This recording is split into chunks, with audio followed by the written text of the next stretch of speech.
વસ્ત્રાલ વોર્ડમાં દબાણ ખાતા દ્વારા મોટી કાર્યવાહી હાથ ધરવામાં આવી છે। વસ્ત્રાલ વિસ્તારમાં આવેલ મહાદેવનગરમાં આવેલ 80 ફૂટના રોડને ખુલ્લો કરવામાં આવ્યો છે। રોડ પરના દબાણો હટાવીને રોડ પહોળો કરવામાં આવી રહ્યો છે। તો એએમસીના એસ્ટેટ વિભાગ અને રામોલ પોલીસના મોટા કાફલા સાથે વસ્ત્રાલ વોર્ડમાં 80 ફૂટના રોડ ખુલ્લા કરાયા છે। વર્ષોથી 80 ફૂટના રોડ પર ગેરકાયદે દબાણ ઊભા કરવામાં આવ્યા છે। આશરે 100 થી પણ વધારે નાના મોટા બાંધકામો પણ જેસીબી ફેરવવામાં આવ્યું છે।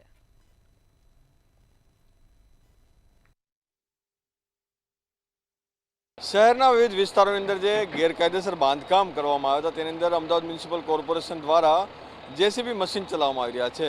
અમદાવાદના પૂર્વ ઝોનમાં આવેલા જે વસ્ત્રાલ વિસ્તાર છે, જે વસ્ત્રાલ વિસ્તારની અંદર છેલ્લા કેટલાય વર્ષોથી જે લોકો દબાણ કરીને રહેતા હતા તેવા 500થી પણ વધારે જે એકમો જે છે તેની ઉપર જે જેસીબી મશીન છે તે ચલાવવામાં આવી રહ્યું છે અને સાથે જે મુખ્ય રોડ જે છે તે પણ ખાલી કરાવી દેવામાં આવશે।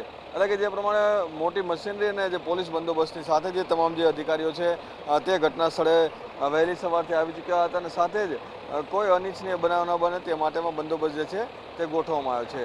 દબાણ જે છે તે કેટલાય વર્ષોથી કરવામાં આવ્યું હતું, પરંતુ હવે અત્યારે તંત્ર જે છે તે મોડા જાગ્યું છે અને ત્યારબાદ આ પ્રમાણે જે કામગીરી છે તે હાથ ધરવામાં આવી છે। પરંતુ સવાલ એ થઈ રહ્યો છે કે આટલા વર્ષ સુધી જ્યારે દબાણ જે રાખવામાં આવ્યું હતું ત્યાં સુધી કોર્પોરેશન ક્યાં હતું અને આટલા જે ઘરો જે તૂટી રહ્યા છે તો તેના જે બીજી વ્યવસ્થા થશે કે કેમ તે પણ એક મોટો સવાલ છે। કેમેરામેન જય જાની સાથે મિહિર દુધરે।